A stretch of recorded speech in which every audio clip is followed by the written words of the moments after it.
which obviously is not a recurring funding source for you, but is recognized as revenue. But at the same time, you've got expenses that counteract those revenues that you recognized. And then, about other financing sources are about 1.2 million. That's the interplay between using those monies to pay down your bands. And overall, you can see where we talked about before, your ending fund balance is that negative 9.1 million. And a couple quick graphs for you, really just showing what we talked about over the past 3 years, kind of where revenues were versus budget, through that cycle.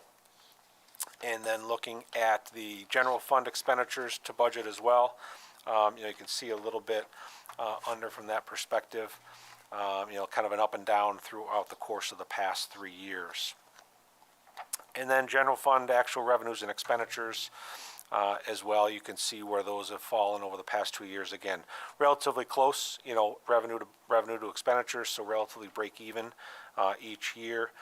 Your revenues did go up this year, about 18% over last year, but your expenses also went up about 11%. So again, that's kind of the process there. And you can see where your fund balance is in the general fund specifically. So you do have about 6.5 million of unassigned fund balance in the general fund. All that negative I talked about is in your capital projects fund. If that makes sense, that's where all your projects are held, so that's where your funding is going to be to pay for those. So from a general fund perspective, you got 6.5 of unassigned. And then just a couple quick highlights of a few of the other major funds that you have. Your highway fund has about 1.7 in total fund balance, which was a slight decrease from last year. Revenues were down slightly, as were expenses. But again, all within what you had budgeted for and in line with what you expected.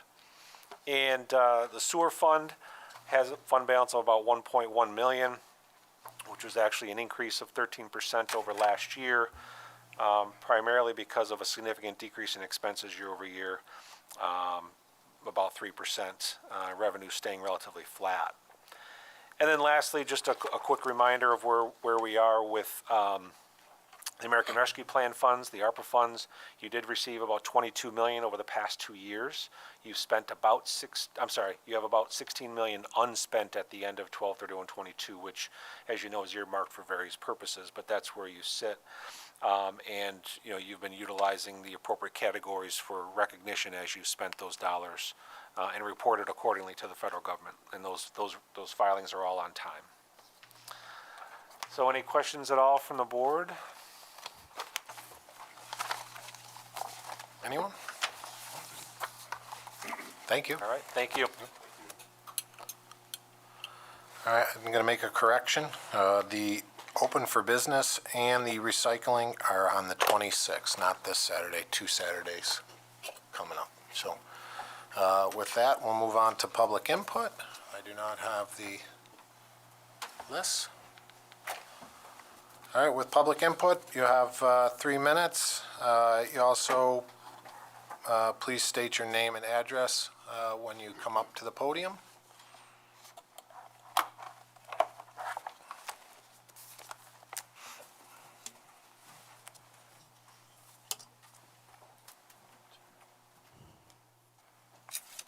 Okay, for public input, first one up is Mark Holloway.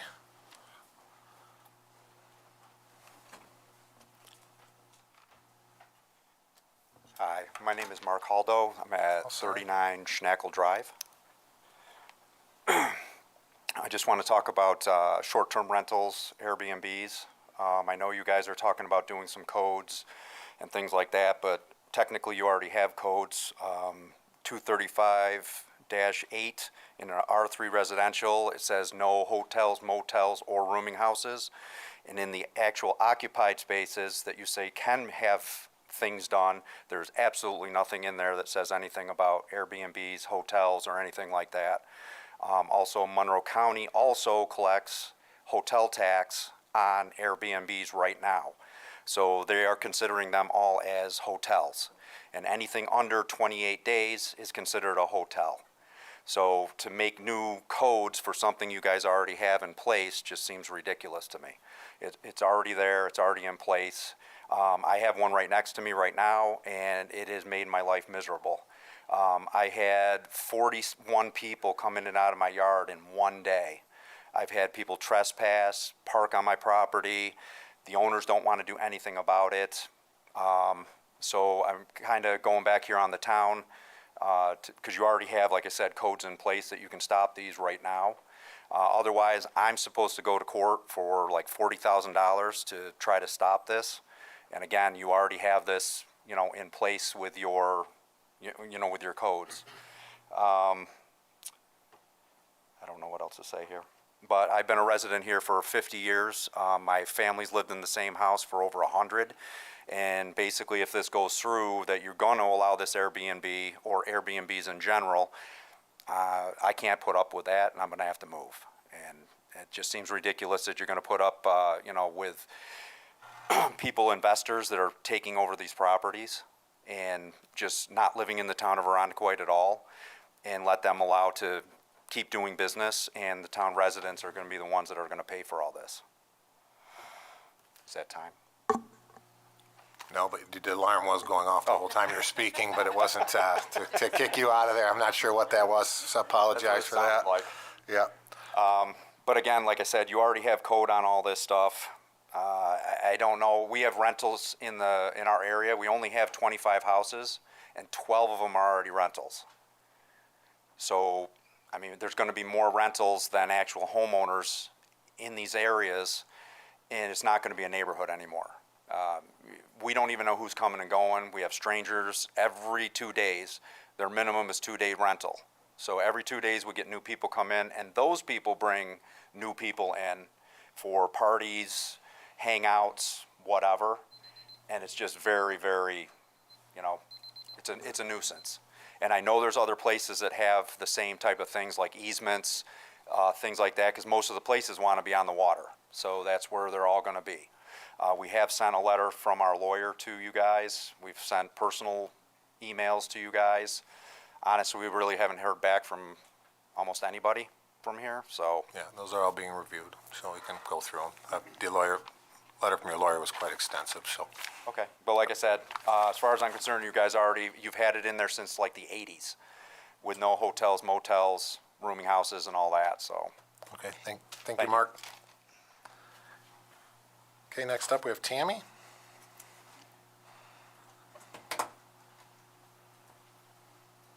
Hi, I'm Tammy Haldo, his wife. So again, we live at the same place, 39 Schnackle Drive, and we've personally been there for over 20 years. I apologize if anything I say is redundant. We tried to not repeat each other, but it might. I'm going to try to just read. Again, like you said, about 2 months ago, an investor bought the house right next door to us, and we've written letters to you about this, so I know you guys kind of know what we're talking about already. And I know you're in the process of writing new code for this to adapt the hotel motel and or how you're going to adjust the rental. And I kind of wondered where you were at with that. Like, another resident reached out and said that he called in a complaint almost a year ago, and he was told a year ago that you were working on code. How long? And I appreciate you doing due diligence in writing the code properly, so it doesn't come back to bite people. I just kind of wonder where we're at in that. Do I have to put up with this for another couple of months, another couple more years? Like, that's where we're at in our frustration of how long do we have to put up with people trespassing in my yard? And who do I call for that? We have tried to compromise with the woman next door. We offered to build her a brand new set of stairs from the public parking down to her place, and she refused. So we have tried to be neighborly. To be quite honest, she's not our neighbor. She's an investor. She doesn't live in Irondequoit. She doesn't really, she goes home. She sleeps at night. Meanwhile, I'm trying to sleep, and my alarms keep ding, ding, ding, dinging of people on my property, fishing. It's crazy. They're out on my dock. Like, it's a lot. And then I'm kind of wondering some things that you might want to consider. I know that you might be doing like a neighborhood study, and I just wondered what that would look like, what you would be looking for. Like, do you try to find out the traffic patterns, what it's going to do to the traffic in my neighborhood? It's a private road. I pay for the upkeep of that road, not the town. And how do you know how that's going to impact having all those short-term rentals down there? What's that going to do to my private road? The easement across the front, like he said, one day, 49 times they came in and out across from my property. And when I say an easement, it's not far away. It is 12 inches from my patio that these people are coming and going and coming and going. Again, I'm not sure how we're going to make sure that they pitch in their fair share of road maintenance down there when they're creating so much of the road traffic compared to a normal, people who have lived there before went to work, came home, maybe go to dinner, come home. The new people are just using it ad nauseum. And again, like he said, a lot of lake homes have these easements, have these private roads. We are quite worried about how much rental is going on, and to be quite honest, I feel like we're going to turn into the city, where more than 50% of this town is going to become rental, and I guess that's it. And I just wondered, personally, would you want an Airbnb next to you? Okay, thank you, Tammy. And on the point of trespassing or criminal activity, then, please call the police department. We've yeah. tried. It's 40 times a day. Yeah, And and not to take up more time, I apologize. Yep. What they're doing is usually looking at ducks, out there fishing. They're not hurting anybody, but they're still on my property doing it. Yeah. And it's just very inconvenient and burdensome on us. okay, thank you, Tammy. Yep, thank you, guys. Okay, next up is Marcia Enright.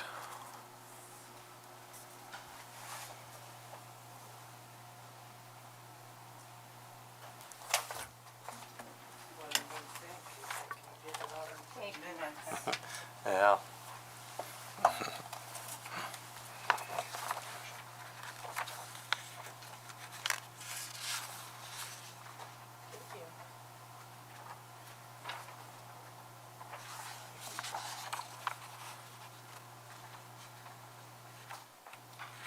My name is Marcia Enright. I live at 75 Clay Avenue. I'm not a resident here, but my children are and my grandson is. House just went up for sale next door to my grandson, and I pray that he does not have to go through what my daughter's gone through all summer long. You have at your disposal, so will you enforce them, is the question. I want you to note code for R3 residential, section 235-8. Home occupation must be limited to incidental monetary gain and not create change to a residential neighborhood. $15,000 a month intake on the house a month next door to my daughter is not incidental income. It's income. Part C, you can't include hotel, motel, or rooming house. Well, not when this was made back in 1987 or something like that. Airbnbs, which is a trade name, it's short-term rental. They weren't even in existence back then. Had they been, I'm sure it would have been considered. Tish James is currently doing a study on this. There's a statewide 28-day or less is referred to as short-term transient rental without a front desk, without security, without lifeguards, without first food service, nor do they have to be ADA compliant. Short-term rental limits the availability of housing to local investors, at the same time making it harder for our children to move back into this area and buy a home and send their children to the same schools that they went to, as did Mark. Mark went to the same school over on Point Pleasant that his father went to and his grandfather went to. There's a plaque on the wall with their name on it. When you purchase a home in your neighborhood, you go to the stores here. You buy your plywood over to Home Depot. You might stop into a restaurant here. Those people hire locals, so it takes away from jobs also. They take away from local hotels. They don't have to hire people anymore. Short-term visitors don't do their business here at all. They don't go to the local florist. They party for a few days and they're gone. They don't care about anybody that lives here. They don't have to. They're gone in a couple days. Short-term rental has a very negative income on our neighborhoods. It has a negative income on our housing markets, our libraries, our schools, and commerce in general. As they don't come here to conduct their daily business at the bank, it changes the entire fabric of these neighborhoods. Will you allow these investors to continue to get rich while our general public and neighbors leave us? If that's what you want, I guess that's what's going to happen, but you're going to become the city, is what's going to happen. You're going to become the inner city. And I have attached a few things on the back that I have picked up off the internet that have been written about short-term rentals. And also, I have attached something about the LLCs that are buying them. Thank you. Thank you, Marcia. We appreciate your time. Okay, next up, Larry DiMaggio.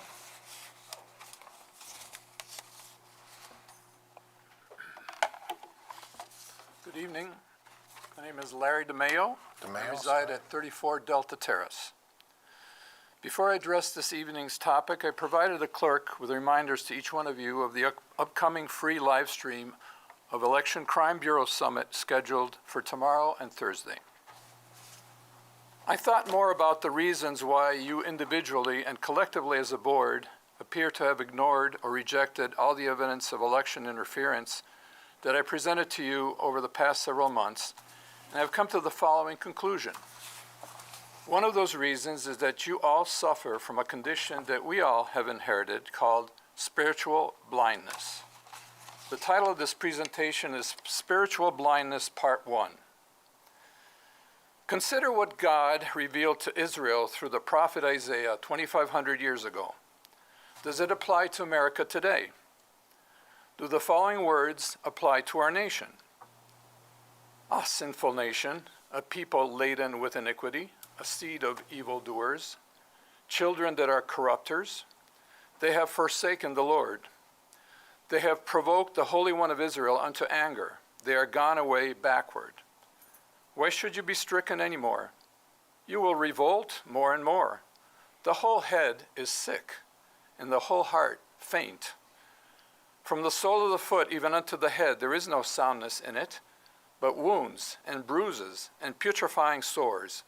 They have not been closed, neither bound up, neither mollified with ointment. Your country is desolate.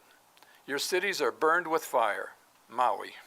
Your land strangers devour it in your presence, and it is desolate, as overthrown by strangers, illegals. Except the Lord of hosts had left unto us a very small remnant, we should have been as Sodom, and we should have been like unto Gomorrah. Hear the word of the Lord, you rulers of Sodom. Give ear unto the law of our God, you people of Gomorrah. Come now and let us reason together, says the Lord.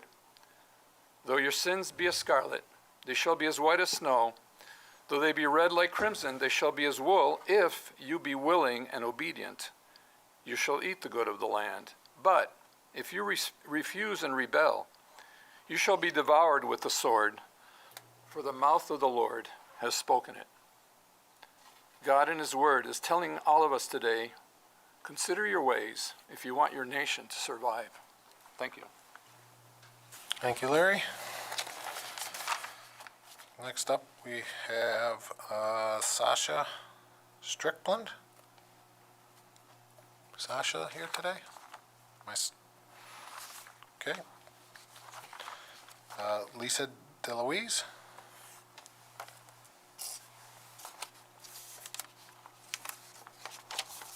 Good evening, everybody. Hello. I'm Lisa DeLuise, and I live at 63 Spring Valley Drive. I came tonight to say some words about the bow hunt code before realizing that there was actually something on the agenda tonight regarding the bow hunt code, but I'd like to go forward with what I plan to speak with anyway. So nearly a year ago, around late September, there was a group of citizens, residents, that requested what I consider reasonable changes to the town code, Code 93, which is the bow hunt program.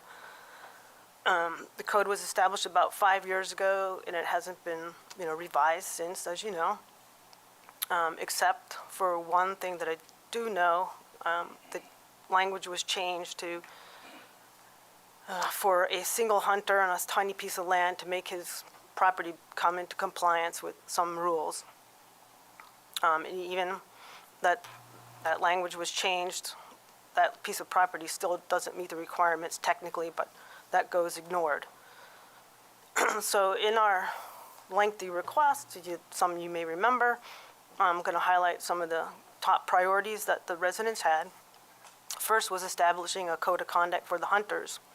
I do not know at this point whether there is one, whether it will be distributed to hunters, whether it will be made, publicly available on the website. I certainly hope that that's the case. Second, we were requesting that hunters and the lots that are approved in the program year over year not be grandfathered in. It seems like very reasonable that the lots should be reassessed we were proposing 3 years to see whether, are deer being killed on that property? Are there any complaints from local residents regarding that specific piece of land?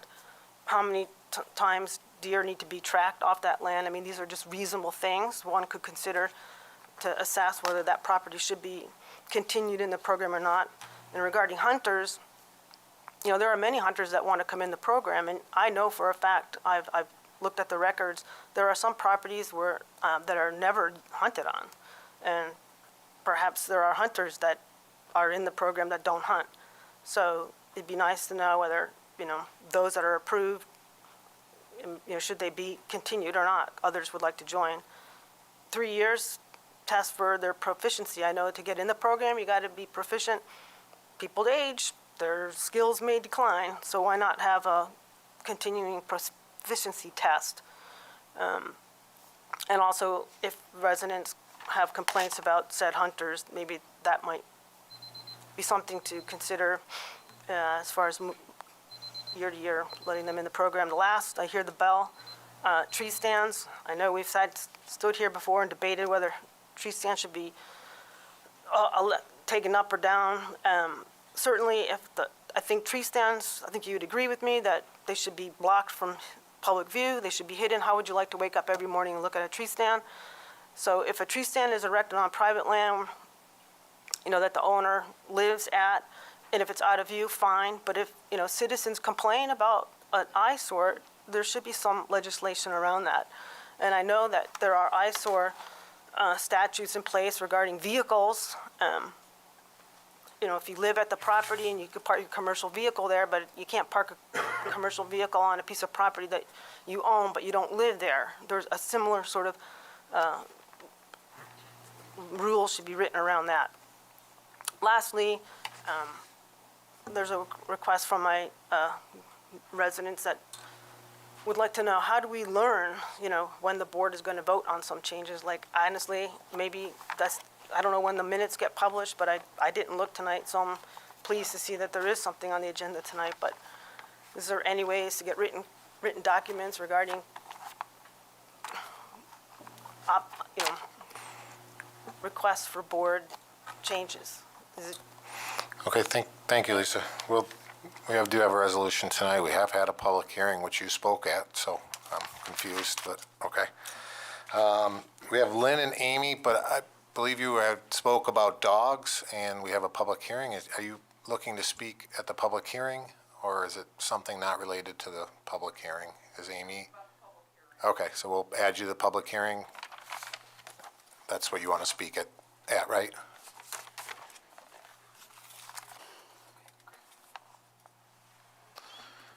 Okay, so our last two speakers will speak in a couple minutes here. We will try to get through our financial report before public hearings. Thank you, Mr. Supervisor. The financial results for the town as of July 31st.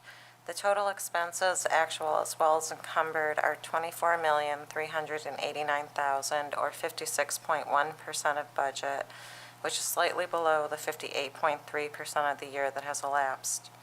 The breakdown is $20,488,000 for actual expenses, and $3,901,000 for encumbrances. Encumbrances are 9% as departments are continuing to commit to services and supplies for the remainder of the year. General fund expenses are favorable to budget at 55% or $15,121,000. The split here is actual expenditures $13,659,000 and encumbered expenses $1,462,000. Contained within the general fund encumbrances are general townwide street lighting, attorney fees, EMS contracts, cemetery columbarium construction, and other contracted expenses throughout the town. Jointly, the highway fund's expenses are greater than the percent of the year that has elapsed at 68.5%, or $4,489,000. Actual expenses within the highway funds are 38.6% of budget, or $2,528,000, and encumbrances account for the remaining 29.9%, or $1,961,000. These costs are typically driven by salt, fuel, roadwork and paving services, and materials such as oil and stoning, as well as equipment parts. Expenditures in the library fund are 57.3% of budget at $1,601,000. Included in this amount is a bond payment of $483,000 for principal and interest for the consolidated library.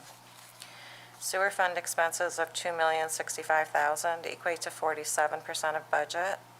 Expenses in the stormwater drainage total $392,000 or 41.7% of budget. We are underscoring again that the expenses excluding encumbrances for the town as well as the three major funds are less than the percent of the year that has elapsed. 58.3% of the year has elapsed, and the actual expenditures percentage exclusive of encumbrances for the town is 47.1%. The general fund is 49.7%. Sewer fund is 41.9%. And the collective highway funds are at 38.6%. Revenue received in the general fund is $18,556,000 or 70% of budget. Real estate taxes are $12,007,000. Payments in lieu of taxes of $251,000 or 97.7% of budget have been accounted for. 2 months of sales tax of $1,271,000 have been recorded. Second quarter receipts are anticipated in August. Other sources of revenue are at 59.7% and include $241,000 in safety inspection fees. Other major revenue items are expected later in the year include franchise fees and aid and incentives for municipalities. Regarding the entire town, $31,624,000 or 74.7% of revenue and appropriated fund balance have been received to date. Approximately $18,260,000 is real estate tax.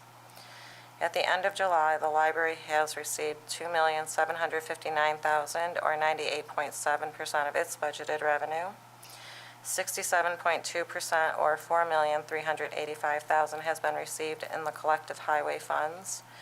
Sewer has received revenue of $4,245,000 or 97.3% of that fund's budget.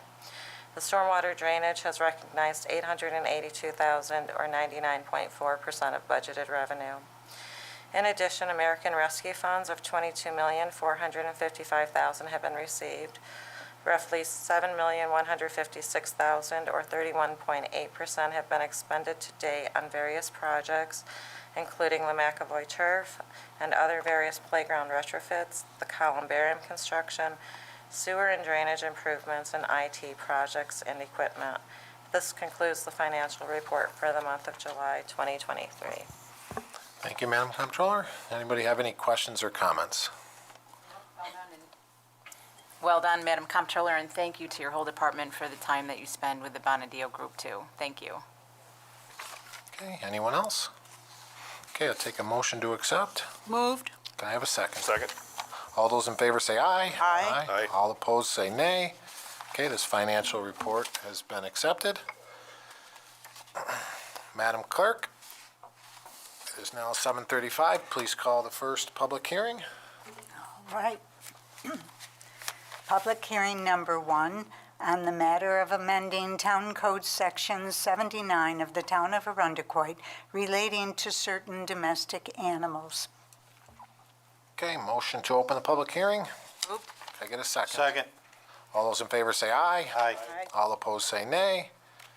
Okay, this hearing is now open. And is this Mary or Chief? Mary? Chief? Chief, sorry. You want to just give a background of the explanation? Yes, sir. So this was arose because of persistent. Our code hasn't been changed in quite some time. The code is really kind of vague as far as time limits and the amount that a dog might become a nuisance. And basically, this was just an attempt to try and quantify it and kind of give us something more substantial to be able to help out our residents. And, you know, obviously have something that we can hopefully cite an owner that is not who really isn't a good steward to the neighborhood. Okay, thank you. We have several people signed up today, so we will call the first person, and same as public input, please state your name and address for the record when you are called. So we have Anthony DeSalvo.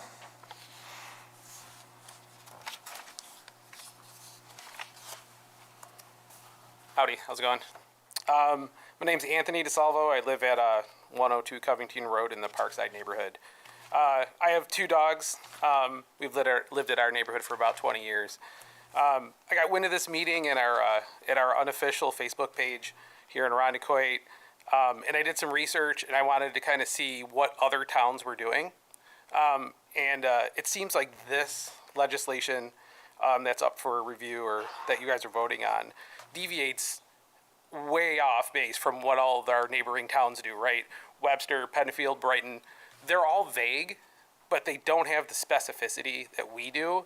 So I guess really my question is, what makes Irondequoit so special that we have to have this legislation when the other towns really don't need it? So I'm not a big fan of reinventing the wheel. So like if the other towns are using it and it's working, I guess my input is why change it if it's working for the other towns? Yeah, I think that's just it. Thanks. Thank you, Anthony. Okay, next up, having Jackie, is it? Julie, I'm sorry, having.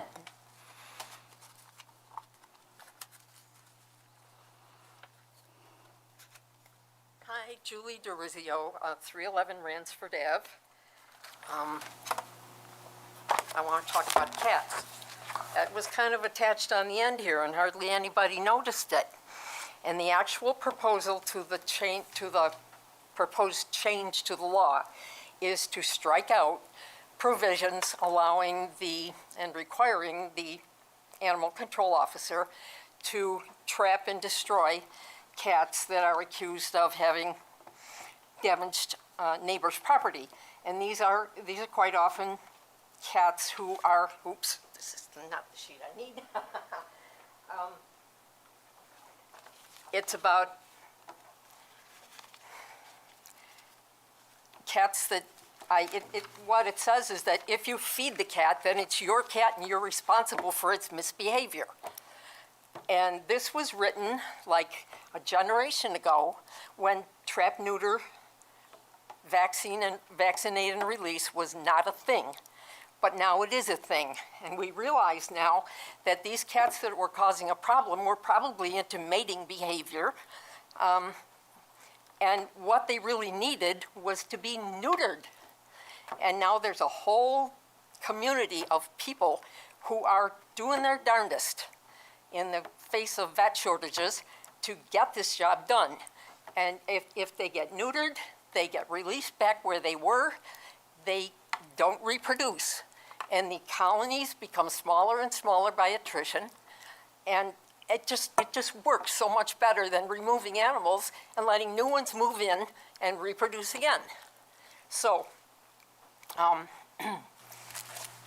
in favor of the deletions that are proposed, but I would like to get a lot better than that.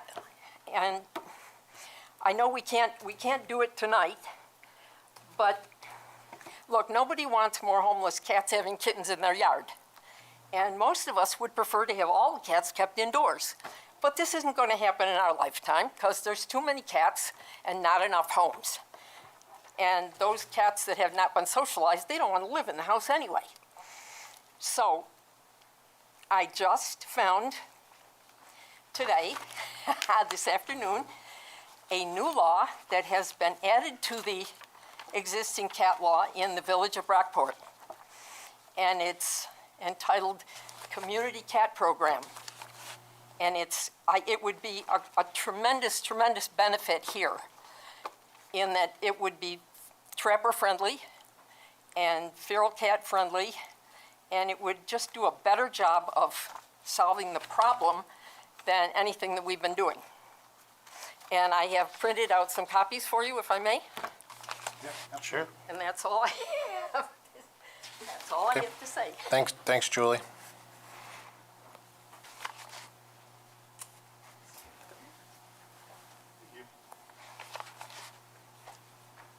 Thanks, Julie. Thank you.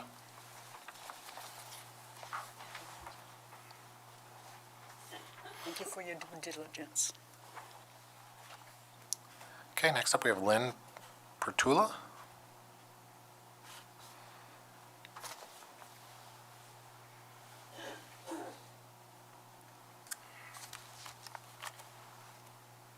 Good evening. Good evening. My name is Lynn Prytula, and I reside at 785 Melville Street. I've been a resident there 41 years. I bought my house when I was 22 years old. I've been also a dog owner for the last 40 years. And looking at the regulations that you're imposing or the new codes, I think are a little bit too restrictive. I have a problem with shortening the waiting time before an animal that's been seized has been either destroyed or has been put up for adoption. I mean, sometimes medical emergencies happen and the family's more concerned about helping their loved one than they're not necessarily thinking about the animal. So sometimes they get overlooked. So I think that, shortening it from 5 days to 2 days, frankly, is a little bit draconian, frankly. I also am really concerned with the time limits on the barking, okay? I was amused at reading the code that it, causes any one person, would disturb their comfort or repose. Well, the fireworks that go on from 10 to 8 in the morning with residents, disturb me. Nothing is done about that. And during the day, the neighbors' kids screech for longer than what you're proposing. They're disturbing my comfort and repose. So I really do think that I can understand quantifying it, but this has gone over the top as far as the restrictions. It also, having an incident of shorter duration for 5 times over 10 days. Really? What is short duration? 1 bark? I also feel that, some of the things that happen, and our next speaker is a neighbor of mine on the other street, and she basically was attacked by a dog that had gotten out, who tends to be, how should we say, aggressive to other dogs when she was walking her dog. I saw the whole incident from my front porch. We called the police and no one ever came. So I think also, too, it's one of the things about enforcing what we have, but I think your time restrictions, I can understand putting some sort of limit or quantifying it, but these are way too short time frames. Thank you for your consideration. Thank you. Okay, next up, we have Amy Vogel.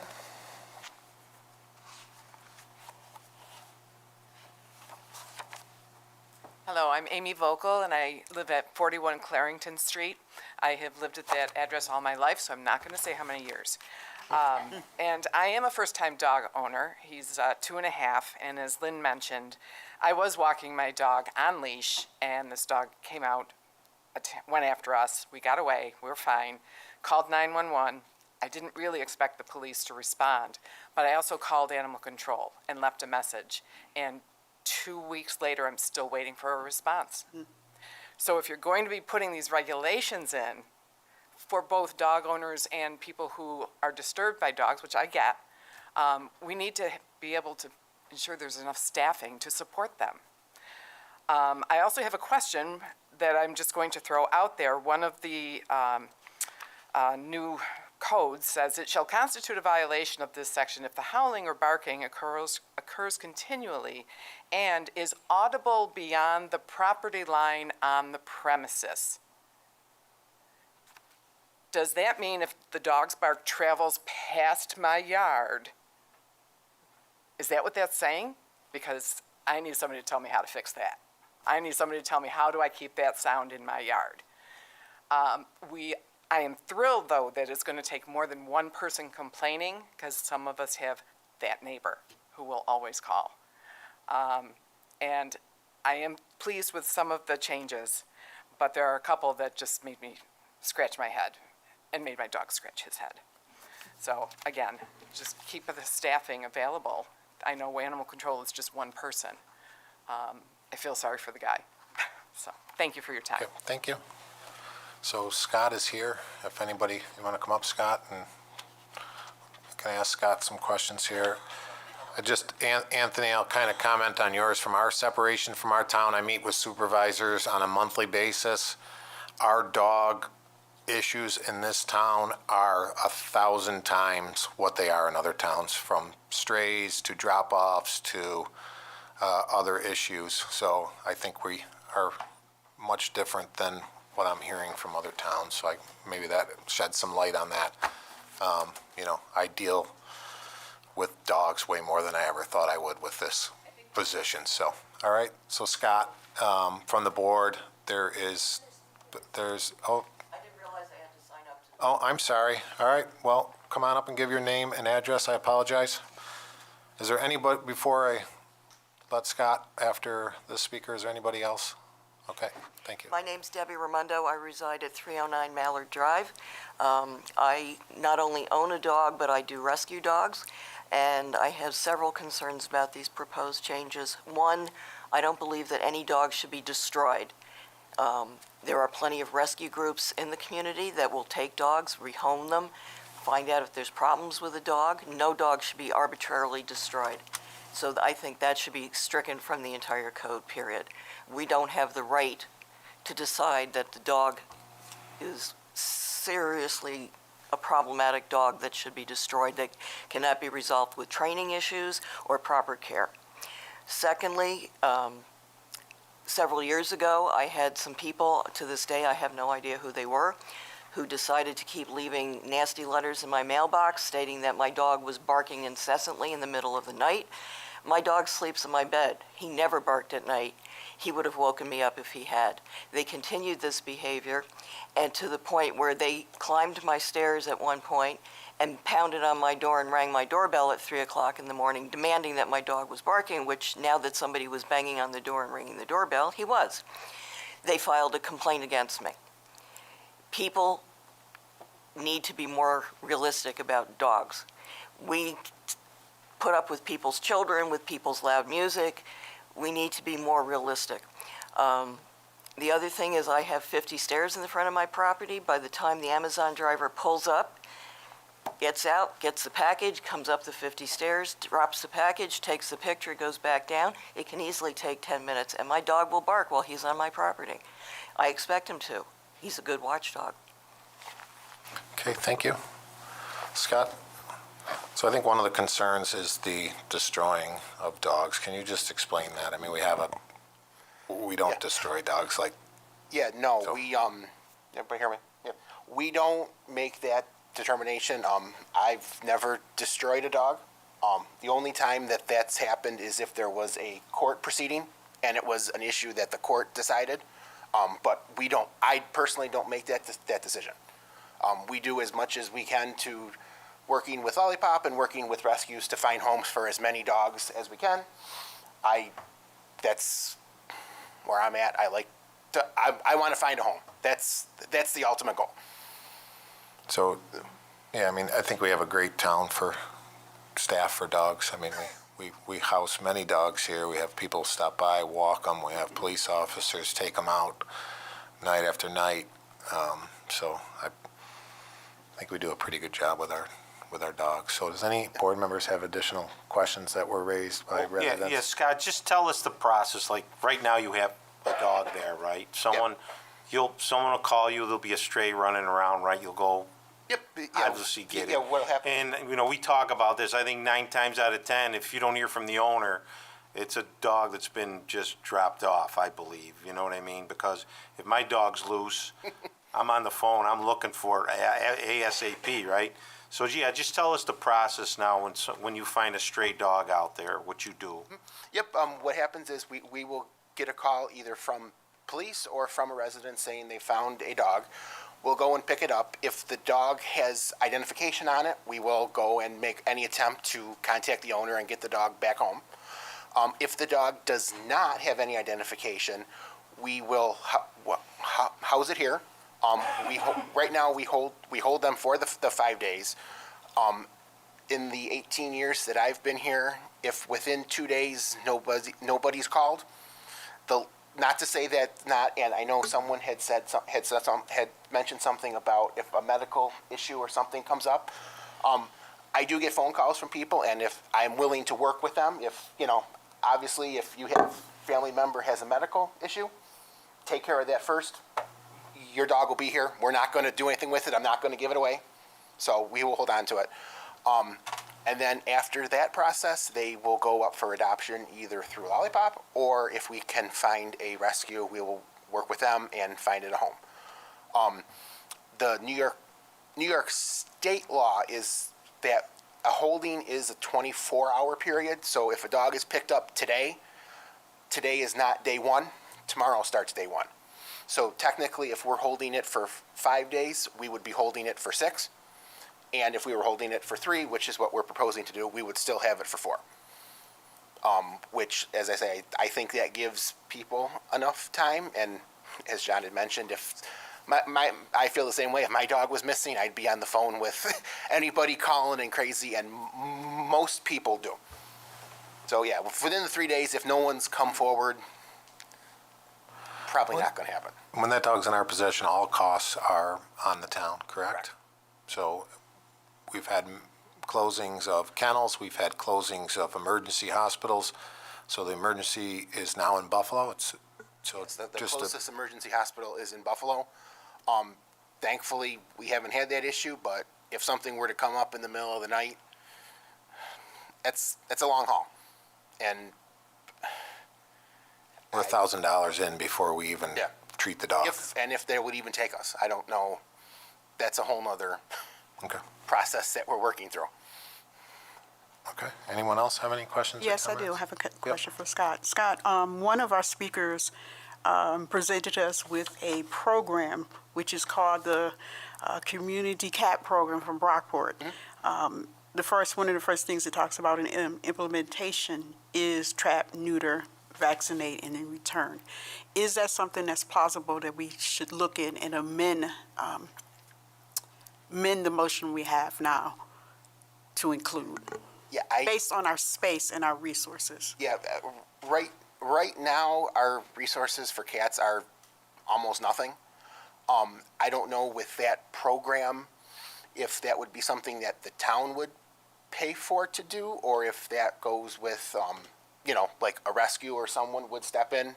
So I don't know how that works. I have worked with people over the years that do spay, neuter, and release, And as it was said, that you do, once they do it, the colony stays, and then that helps to reduce the population. But, yeah, that would be something, I don't know, we'd have to look into to see how, if we would be responsible for that, or how that would go. Okay. So the supervisors did make a proposal to Monroe County and Monroe County invited the proposal to have kind of a countywide animal program supported by towns and some supported by working together. That was denied by the county. And, I'm currently in conversations with other towns to share responsibilities and to try to assist to make sure that we're handling the animals the best way possible. And, we do have kennels now, which many towns don't. So I was disappointed that the thing with the county didn't work out or wasn't listened to, but, we're doing the best as far as staffing goes with Scott, and he's doing the best he can. So anyone else for Scott? All right, thank you, Scott. Oh, I just want to add Yep, one sorry. more Go comment, right Mr. ahead. Supervisor. Yep. I want folks to know that truly the spirit of the law here, the spirit of the code, is not to euthanize a dog, not to take a dog away from somebody. It's to try to preserve and protect them. And as you said, we built new kennels. We invested in that. You're doing everything you can to work with the family. We're really trying to help people and help the dogs. But we also are in a community where, if you think about Dranisman Park, we do get a lot of animals dropped off. So there is a great cost and an expense and a personal expense to all of that. As Councilwoman Freeman mentioned, this CAP program, perhaps that's something we can look into maybe in 2024. See how Brockport's doing, see who's paying for it. Are there partners out there? Is there another local municipality that we could partner with in the future? But thank you for all that you are doing. I see you out here walking the dogs in the parking lot all the time, so thank you. I try. Yeah, we do have, like I said, we do have a great staff. We've taken them home. I've had dogs at my house. We had a police officer tame an abused pit bull, I guess I'd say. She made it. She got it to where it didn't, could walk on a normal leash, and so we have a very caring staff here, and I think we go above and beyond with our animals here. And Yeah, it went from a dog that nobody could touch. She was able to work with her over 5 or 6 days, and she became very friendly, and she was able to, she went out to Lollipop, and I believe she was adopted, so. Perfect. All right, thank you. It's the ultimate goal. Okay, thank you very much. All right, we'll take a motion to close the public hearing. What's that? About whether the town would be responsible for coming up with money to trap, neuter, and release. It's no.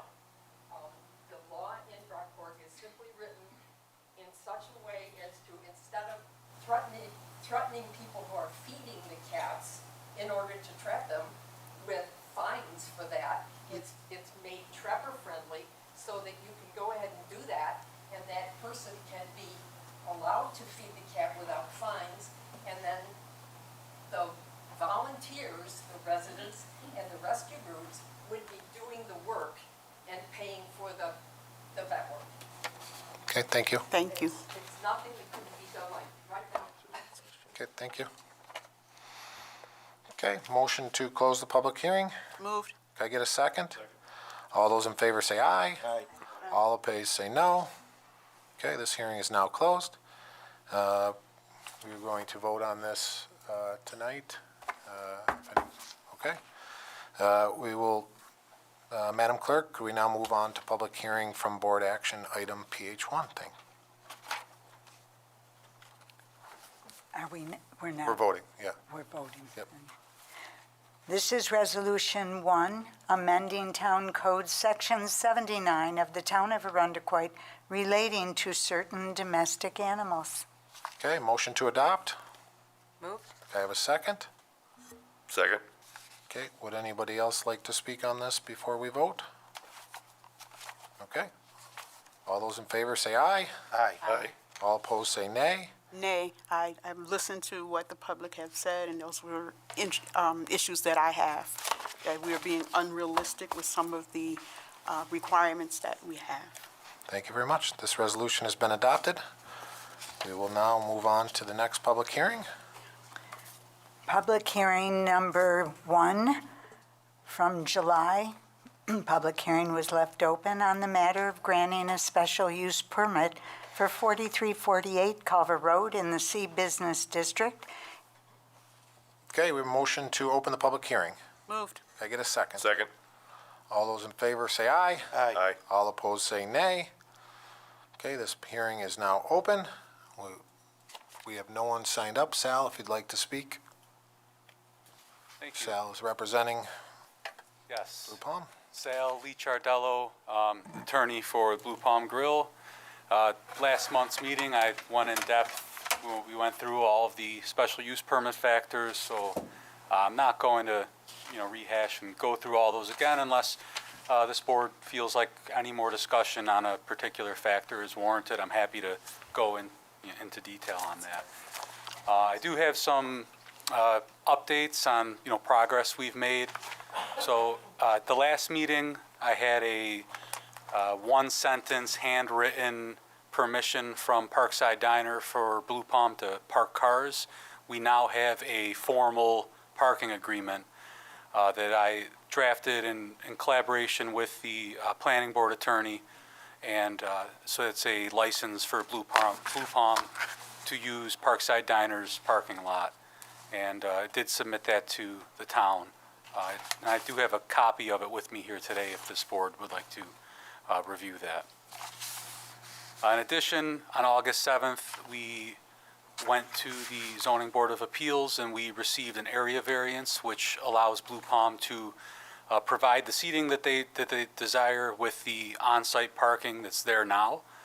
So I believe the parking has been addressed adequately as it relates to any impacts on the community, and I'm happy to describe what we have there right now if any of the board members are still worried about parking, but especially now with that agreement with Parkside, we really do have enough there.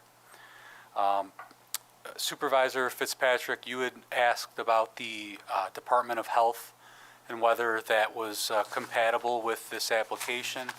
And the day after last month's meeting, I submitted a copy of that to the town, and it is not limited to any particular number of patrons.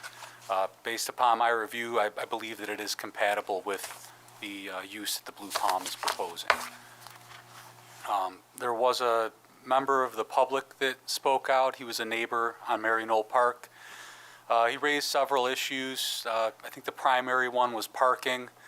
And, one of the issues he raised was a really good point. The residents there, they rely on right-of-way parking. And, the residents can't they can't go out and put cones out in the right-of-way to stop patrons from parking there. So we're really trying to take every feasible step to mitigate against other, our patrons parking in the neighbor's right-of-way, to the extent that it's the neighbor's right-of-way. So during peak hours, the Blue Palm staff's a parking attendant. So, when the right-of-way spots that are directly in front of Blue Palm fill up, they'll direct them to park on site behind the front door. The front door for the Blue Palm faces north. So when you come to the Blue Palm, you'd prefer to park in the right-of-way because it's closest to the front door. Once those spots fill up, the patrons park on site behind the building. And then now, once those spots fill up, we have the ability to direct them to Parkside Diner. There are nearly 70 public parking spaces within walking distance, but it is a great benefit to be able to direct them to Parkside Diner. And we also, if the town's okay with it, obviously we can't, put up signage that would implicate that the right-of-way spots are specifically for Blue Palm, but we would like to put up some sort of sign, directing patrons that once the right-of-way spots are full, that there's additional parking in the rear, additional parking at Parkside, and then also instructing them with some sort of brief message that, please do not park in front of houses on Mary Knoll, or something to that effect that would deter patrons from parking in front of the houses. Another point that the resident brought up was in regards to the trash pickup. So when we started this application, we have a dumpster enclosure right now. There's a dumpster inside the enclosure, and there was another dumpster that was outside of the enclosure. And both of those were being picked up once a week. Since that, and then working with the planning board, we have removed the dumpster that was outside of the enclosure, which I think was a great benefit because dumpsters should be enclosed. And now the dumpster that is inside the enclosure is being picked up twice a week. So we cleaned up that area, and we're also picking up the trash more frequently, which would also, mitigate against the potential for odors or rodents or, any other nuisances there. So I think we're all up to speed now. If this board has any questions about one more thing, actually. The planning board did review the factors again at the last meeting and issue a favorable recommendation to this board. So if this board has any other questions. So can I just see the letter from Parkside? Yeah. Does anybody have any questions? Yes. Just one thing to clarify, sir. So just in very easy layman speak, you have a maximum occupancy your client does for their structure, for their building, correct? Yes, 75. And that's not going to change. Right. All this is changing is how many people may sit and how many people may stand. Right. It's just how Okay. many chairs we can put out. Okay. Right I now just we want have- it to be super, super easy. Absolutely. Right now, we have seating for 30, so, Okay. we're allowed, we could have 30 people sitting down and then 30 people standing like this, waiting for a table. Correct. It just allows us to get To them serve in more and out people. faster. Okay, thank you. Yeah, and I do have a copy of that with me. Does anybody have any other questions for Sal? Yeah, Sal, as far as the, obviously, some parking on site's a premium, right? Employees, does he have them park get off site, or does he direct, because they're gonna take up, I don't know how many employees they have though. Right. Are they going to Parkside, or? Yeah, they're Okay. going to Parkside. And I haven't seen the agreement, but he's allowed all the parking spots at Parkside to be used? Yeah, I mean, it doesn't say this on the agreement right now. We could park anywhere over there, but he did say like, so try to his- keep them away from the mini golf. Yes, his hope is that the workers, employees park behind the Parkside, leave spots for Whispering Pines, opening up spots over at Blue Palm instead of having all the employees park in the right-of-way and the back parking lot, park behind Parkside. Right. Right. And then, so right in front of the front door of Blue Palm, there's 8 marked spots. There's room for another 8 cars in the gravel lot. And then there's across from Mary Knoll, contiguous to a commercial plaza, so it's not right-of-way parking in front of houses. There's an additional 10 spots, I think. So there's, 26 plus the 19 in the back. There's, 35 parking spaces before we even need the Parkside parking.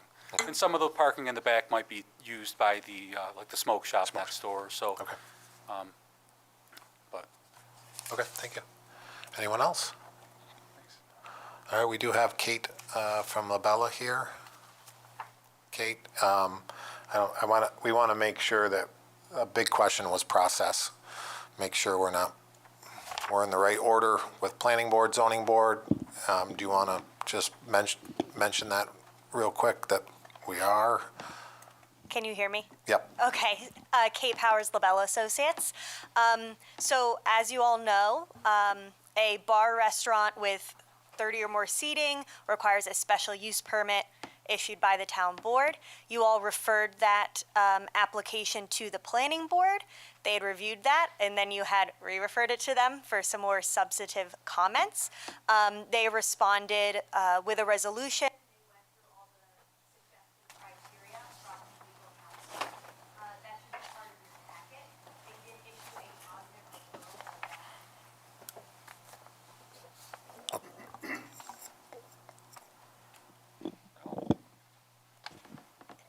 Is this better? Okay.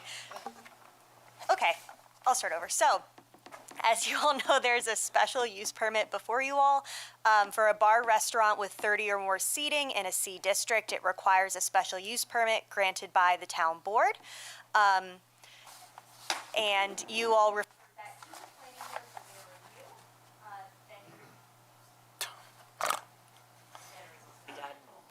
We did this on purpose to you tonight. Oh, yeah, Just Kate, to- just keep talking. Yeah.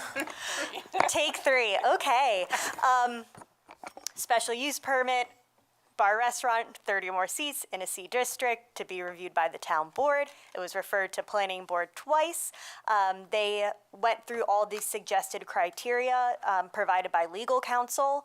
They put their recommendation into a resolution, which should be part of your packet.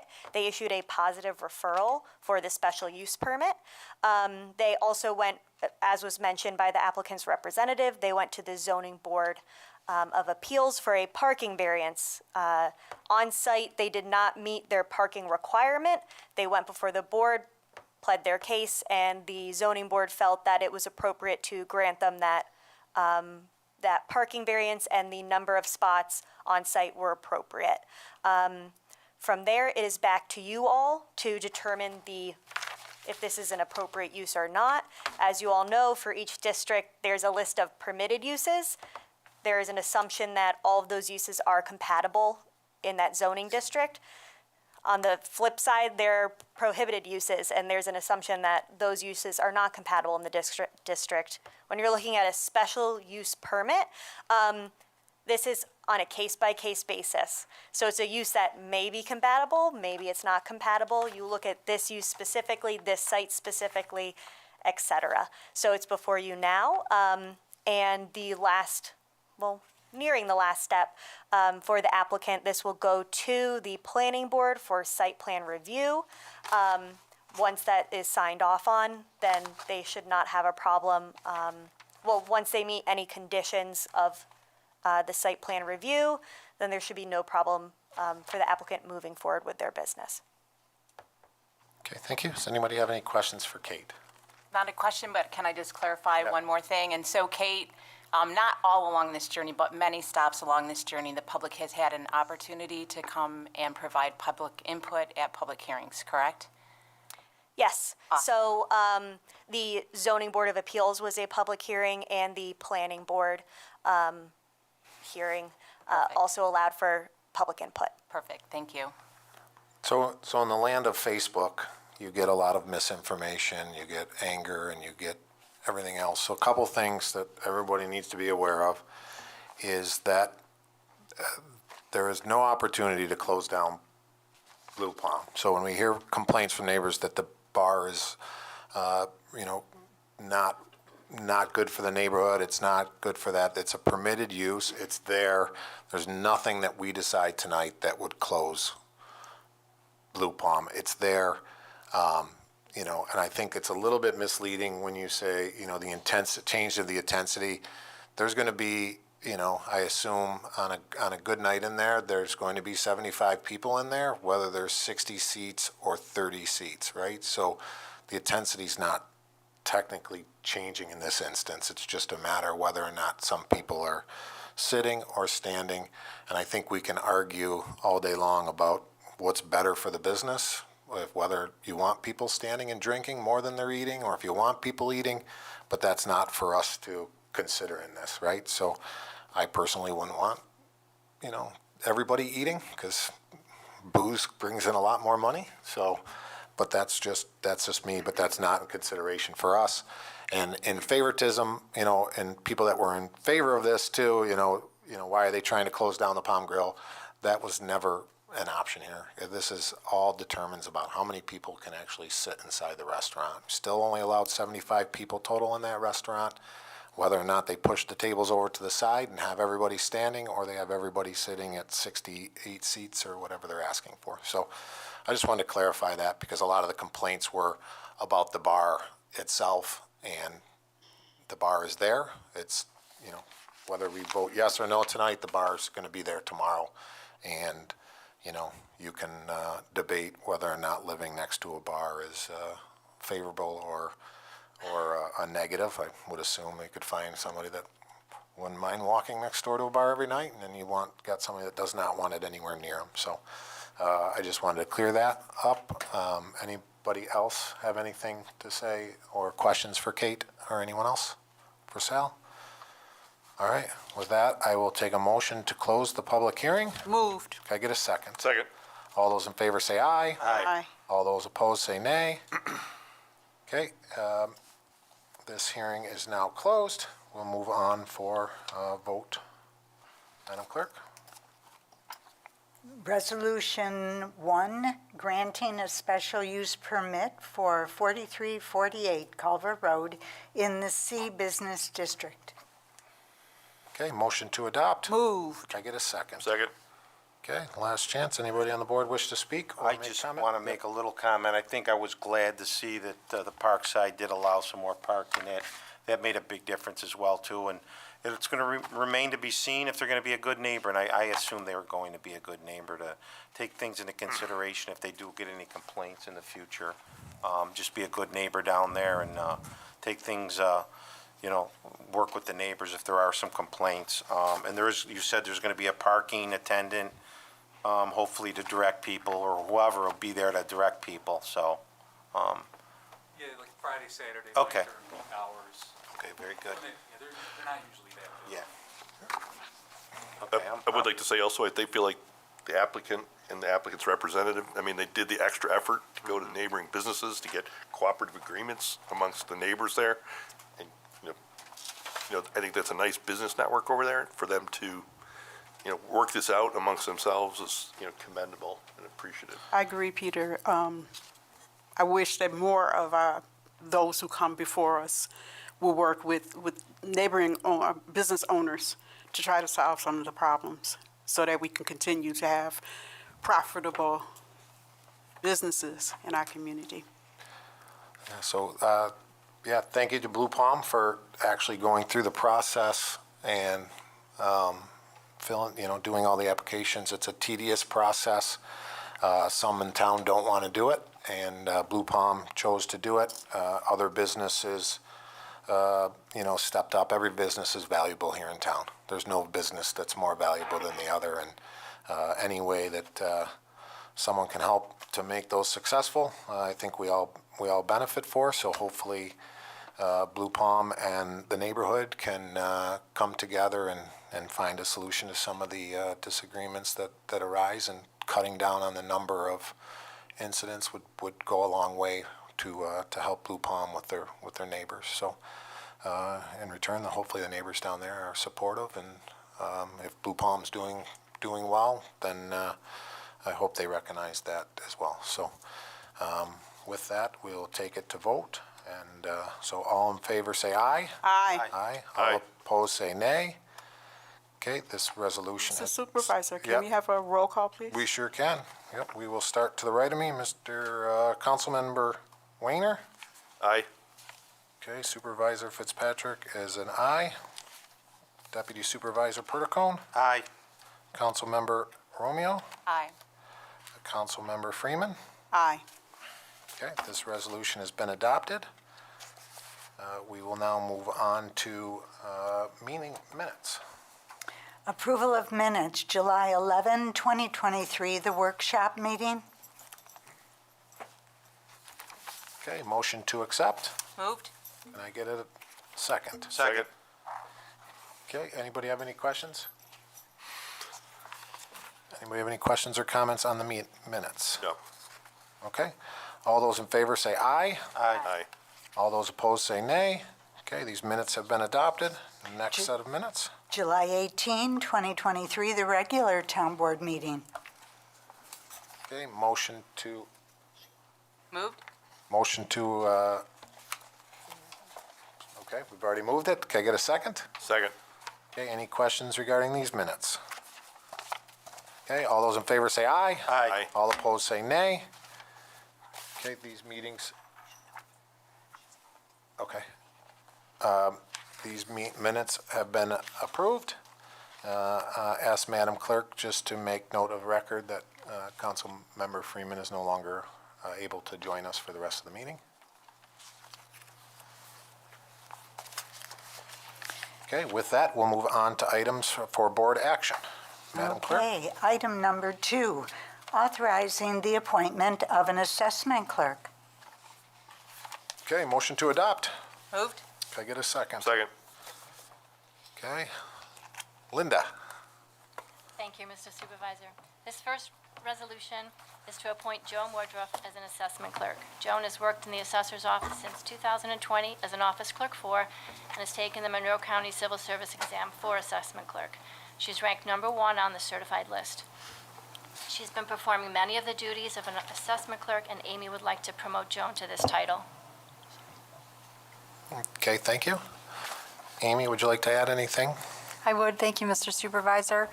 So as Linda said, Joan did start working here in 2020. She came to us from the restaurant industry. Since then, she has grown to be a really important part of the team. She provides great customer service.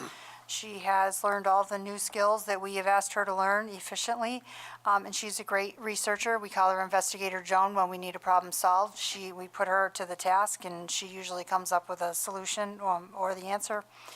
And I'm pleased to promote her to assessment clerk, and I hope you'll approve it. Thank you. Okay, thank you. Does anybody have any questions for Linda or for Amy? Just a comment, number 1 doesn't surprise me with Joan back there. She really does do a good job, Amy. Number 1 doesn't surprise me at all, so congratulations to Joan. Okay, anybody else? Okay, all those in favor say aye. Aye. All opposed say nay.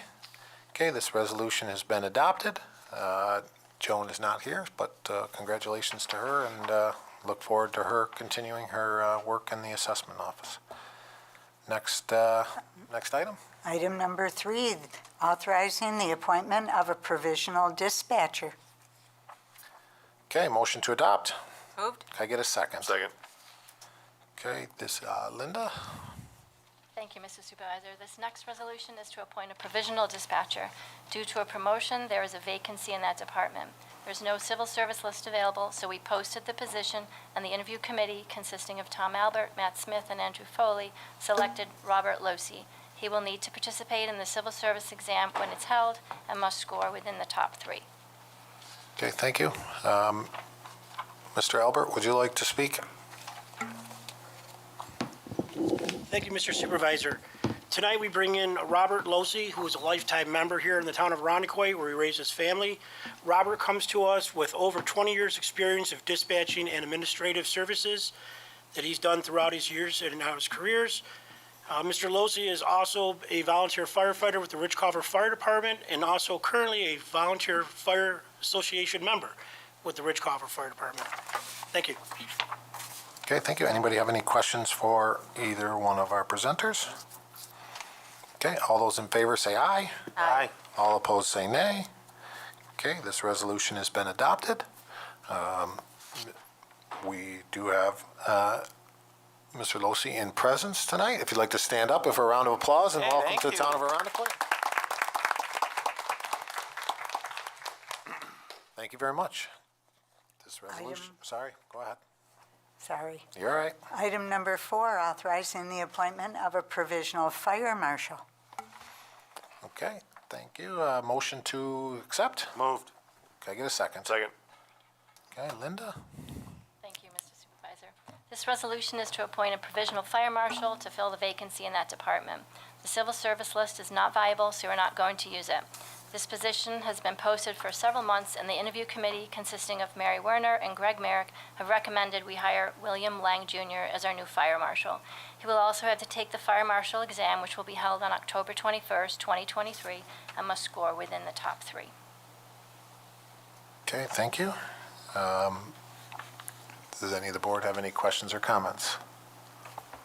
Okay, I think this is an important position. We need a strong person in this, and I think we have that opportunity now, and that's great to see. So I'm looking forward to this. It's a good addition to our community development office.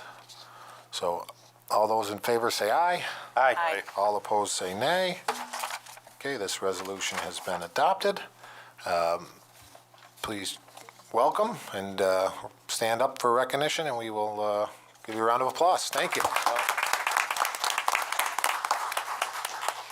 See you tomorrow morning. All right, next item. Item number 5, authorizing payment for 2022 playground space fees. Okay, motion to adopt. Moved. Can I get a second? Second. Okay, Madam Comptroller. Thank you, Mr. Supervisor. This resolution will authorize a payment to the West Irondequoit School District for the building usage for the 2022 summer playground program. Prior to 2022, these fees were offset by paving work done by the Department of Public Works. It is not ideal to mix funds between departments, and this is also part of the town's transparency to make this visible. Okay, thank you.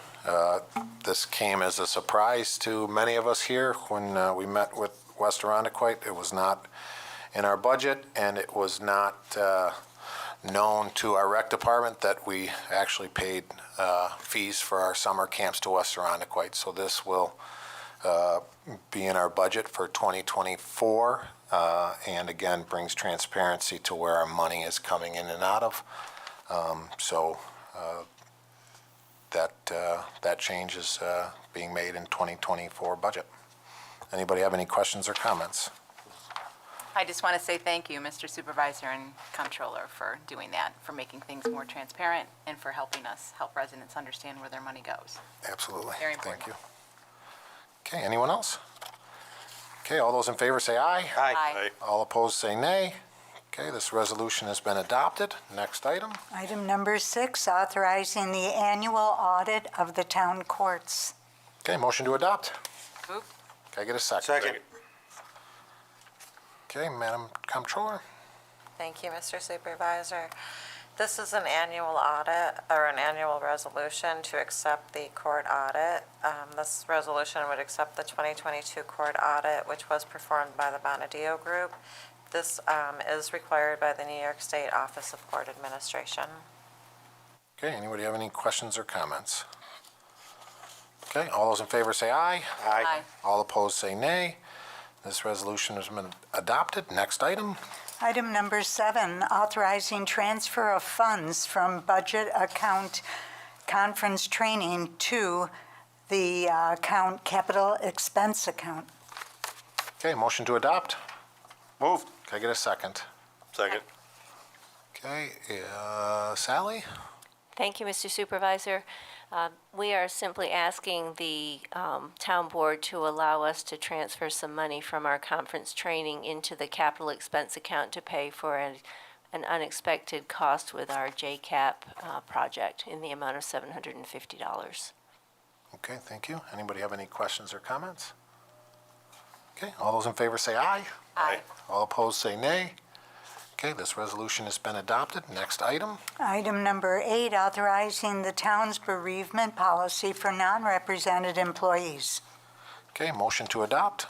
Moved. Can I get a second? Second. Okay, Linda?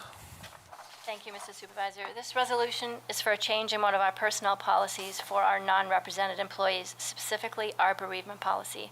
The Director of Personnel, Jason Vanette, has been working on updating some of these policies, and this change is to implement a more comprehensive and compassionate leave policy, broadening the scope of who is covered and increasing the amount of time off granted. Okay, thank you. Does anybody have any questions or comments? Are we sure no one's got any questions for Linda back there? I know she wants to answer something tonight. She died. Jason's absence, no? All right. All right, all those in favor say aye. Aye. All opposed say nay.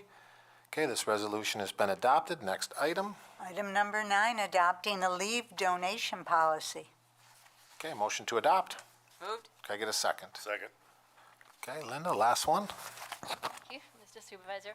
This resolution is to formalize a new policy regarding sick leave donation consistent with past practice and IRS rules. There have been long-standing informal agreements with each collective bargaining unit to arrange for donation of paid sick leave during our coworkers' unforeseen medical emergencies. This resolution would formalize this policy, and its purpose is to support our colleagues during challenging times. Jason took into consideration the IRS rules in regarding medical emergencies, so the person donating the sick time does not have to pay taxes on this donation. He also implemented the creation of an emergency leave pool, which is a new concept here. Employees do not donate time to a specific person, but instead contribute to an emergency leave pool that will be used by employees that meet the criteria noted in the policy. Okay, thank you. And this was discovered that some departments had this, some unions had it, but it was not a town-wide policy. So we're putting it as a town-wide policy to be fair. It also helps employees help others. in need, and I believe it's, one of the many things here that we're trying to fix and get under proper documentation, I guess is the best way to say that, right? All right. Anybody else have anything? Okay, all those in favor say aye. Aye. All opposed say nay. This resolution has been adopted. Next item. Item number 10, authorizing attendance to Pepperball Instructor Armorer Certification. Okay, motion to adopt. Move. Can I get a second? Second. Okay, Chief? Yes, this is to send two of my officers to the Pepperball certification. We have approximately 5 Pepperball launchers right now.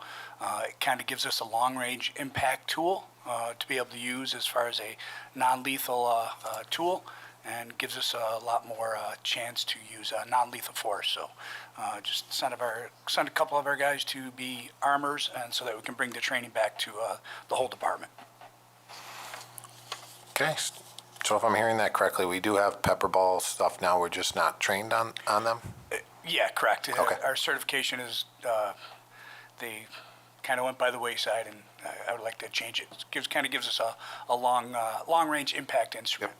Okay, perfect. Anybody have any questions or comments for Chief? Okay, all those in favor say aye. Aye. All opposed say nay. Okay, this resolution has been adopted. Next item. Item number 11, authorizing acceptance of New York State Division of Homeland Security and Emergency Services grant for fiscal year 2022. Okay, motion to adopt. Moved. Can I get a second? Second. Okay, Chief? Correct. This is just a continuation of the adoption of our Stone Garden grant funds that we've been receiving for many years. This is just to accept the little over $8,000 grant monies for the 2022 year. Okay, does anybody have any questions or comments? Okay, all those in favor say aye. Aye. Aye. All opposed say nay. Okay, this resolution has been adopted. Next item. Item number 12, accepting a grant for 2 new police bicycles. Okay, motion to adopt. Moved. Can I get a second? Second. Okay, Chief? Yes, we we were fortuitous enough to have somebody want to anonymously donate $3,500 to our department to buy 2 brand-new police patrol bicycles. So our old ones are in a bit of a disarray, so it'll be a kind of chance to get the officers out there and actually get them back in the neighborhoods. Great community tool. Plus, it also allows the officers to get to a lot of different spaces that they can't normally get with a patrol car or on foot. Okay, thank you. So I think these help us with our community engagement. I did meant to mention in my comments in the beginning, we just wrapped up last week our return of our teen academy, and to say it was a success is understating it. We had a great group of kids. The parents were absolutely thrilled with the program. We had kids from several different schools in the area, and there was a couple parents that were in near tears at the end of it for what transpired. So congratulations to our police. I know we had people stopping over at the department all week looking to register for the next camp. So kudos to our police department as we continue to get out in the community and close any gaps that might exist. So sorry, that's a little bit off topic, but not totally. I think these will help us as well to be a little bit more personal with our residents. So anyone else have any questions or comments? Okay, all those in favor say aye. Aye. All opposed say nay. Okay, this resolution has been adopted. Next item. Item number 13, declaring surplus items, authorizing the sale of said items, and appropriating funds. Okay, motion to adopt. Moved. Can I get a second? Second. Okay, Chief? Yes, this is for actually selling surplus ammunition to the town of Camillus, right outside of Syracuse. A few years ago, when Greece PD transitioned over from their old service weapons, we had a surplus. They had a surplus of 45 caliber ammunition, which we carry. At that time, during the War of Terror, it was very hard to get ammunition, so we were able to buy it at their cost and just transfer it over. We are anticipating actually transitioning to a new handgun, so we will not be able to use all of that ammunition that we have in stores. So we will be selling it to the town of Camillus at the same price that we got it. So it's a zero-sum gain. Okay, anyone have any questions or comments? No. Okay, the Camillus Wildcats, those are a long-time Irondequoit nemesis in lacrosse, so maybe we should ask them if we wanted to do this process. All right, all those in favor say aye. Aye. All opposed say nay. Okay, this resolution has been adopted. Next item. Item number 14, amending Chapter 93 of the Town Code of Irondequoit regarding bow hunt regulations. Okay, motion to adopt. Moved. Can I get a second? Second. Okay, Chief? Again, taking a look at our bow hunt program, trying to make some positive changes and trying to actually keep up with the time. So we're going to be making each participant have basically a list of rules that they have to follow and actually send it out to them, signed electronically. Also going to making sure that they put up their stands. I think they were talking about 30 days before and after the hunting program when it starts and finishes. So I think that's pretty much it.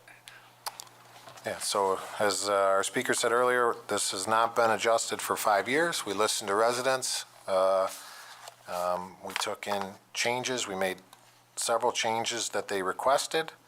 I think we have a much more transparent policy now. There'll be some stuff on our website that the residents can see. Our code of conduct is available. So we've made some strides, and we'll continue to evaluate it. But, I feel, we did not answer all the neighborhood questions of one neighborhood or concerns in this adopt, but we have made steps, and, that's a good thing. So we'll continue to evaluate the program from year to year, as was promised 5 years ago. So does anybody have any questions or comments regarding these? All right, all those in favor say aye. Aye. All opposed say nay. Okay, this resolution has been adopted. Next item. Item number 15, reallocating funding from 2020 Stone Garden Grant and authorizing the purchase of 2 all-terrain vehicles. Okay, motion to adopt. Moved. Can I get a second? Second. Okay, Chief Peters? Yes, this is actually a chance for us to use some monies that are going to be going away here very quickly. We used to use those monies to run details up at the Irondequoit Bay State Park, seeing as how that has been taken over by New York State. We had monies that we would not be able to use. There was just too much money. So we tried to do a grant modification. It was kind of pie in the sky, but we had the skies opened up and the sun shined on us, and we were able to get that grant modification done quickly, unheard of. And obviously this is money that the Stone Garden Grant that comes through Monroe County. So we had enough money to actually cover the full cost of 2 brand new ATVs to replace our 20-year-old ATVs. And we were able to get it done, but obviously it was something quick. So it's last minute. I apologize about that, but it's basically being able to replace our vehicles with no cost to the taxpayers of the town, I think is a win-win. This is a use it or lose it situation, correct? Correct, And a limited situation too. We can't just use that money for anything. Right, correct. And this is the Monroe County Sheriff's Office and other departments have also used their monies to buy the similar equipment, ATVs, snowmobiles. So these, there's nothing out of line here. It's also, these monies have to be used by August 31st or else we lose it. So I don't want to take the chance of losing $20,000. Okay, thank you. Anybody have any questions or comments for Chief? Quick comment. Yeah. I think this is awesome, Chief, and I would say to you in a very short time, in an area where the land meets the sea and the topography is very challenging, we now have 2 new razors, which can also be incredible snow vehicles, I understand. We're getting bicycles, ATVs, and new motorcycles. That goes a long way in community relations. Thank you. You're welcome. Okay, thank you. Anybody else have anything for Chief? Okay, all those in favor say aye. Aye. All opposed say nay. Okay, this resolution has been adopted. Next item. Item number 16, authorizing the supervisor to enter into various contracts with vendors for youth, family, adult, group exercise, and senior recreational programming for fall 2023. Okay, motion to adopt. Moved. Can I get a second? Second. Okay, Director of Recreation, Shannon? Thank you, Mr. Supervisor. This resolution allows us to move into contract with various instructors for our fall program cycle at the community center, programming for youth, adults, and seniors, and this is primarily for our group exercise, martial arts, and dance instruction this fall. Okay, thank you. Any questions or comments for Shannon?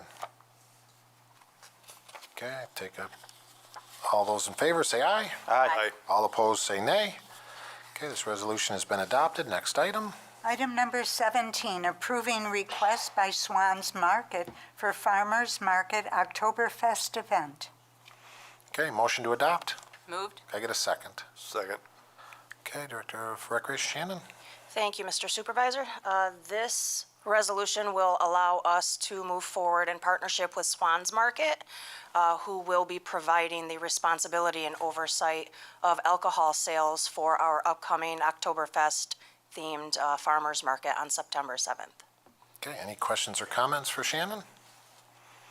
Okay, we did this last year. It was a huge success. Looking forward to when it's behind us here in our new facilities and possibly bring back a smaller version of the very popular the Oktoberfest, but smaller, but still celebrating. So, anybody else? Okay, all those in favor say aye. Aye. All opposed say nay.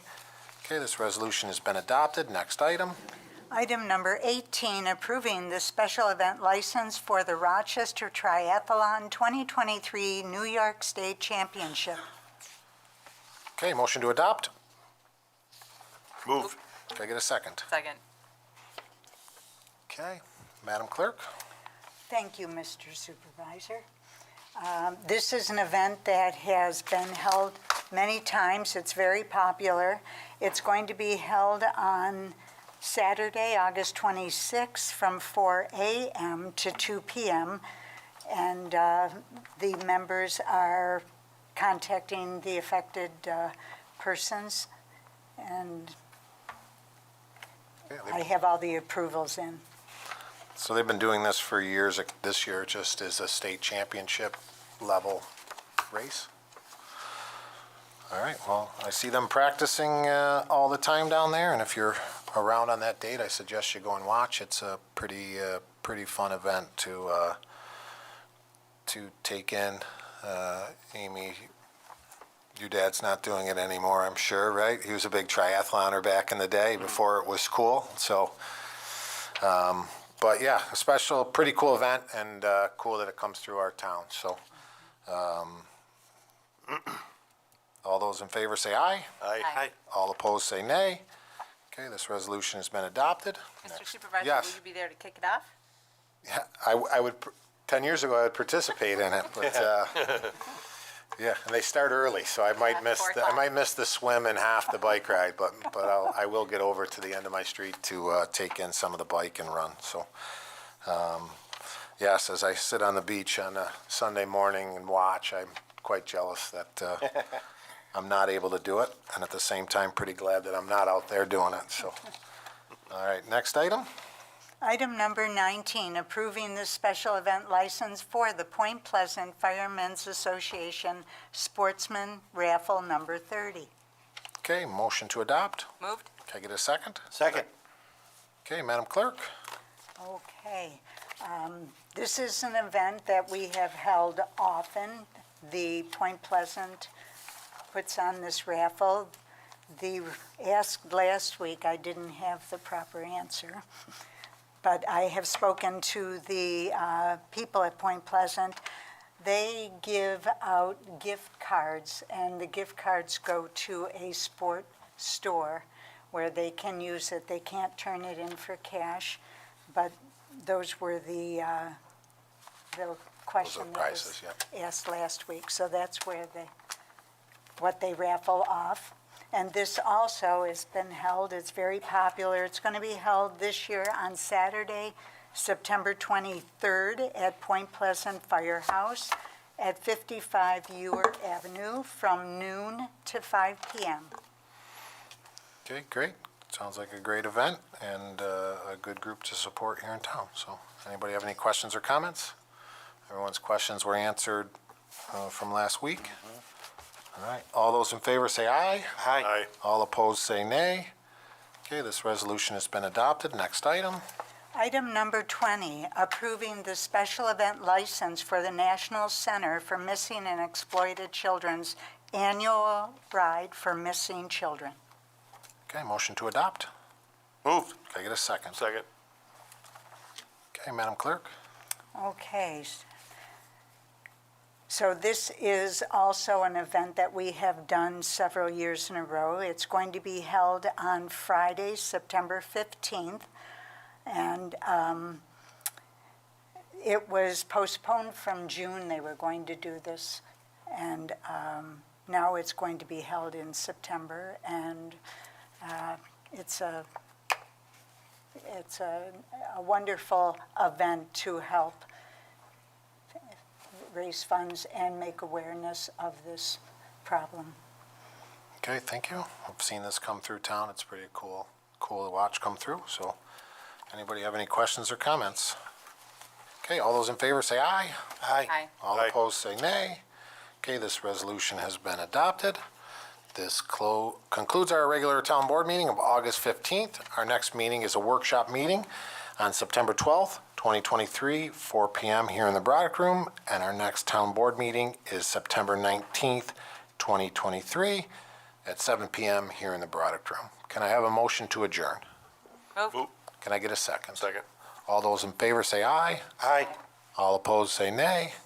Okay, this meeting is now adjourned.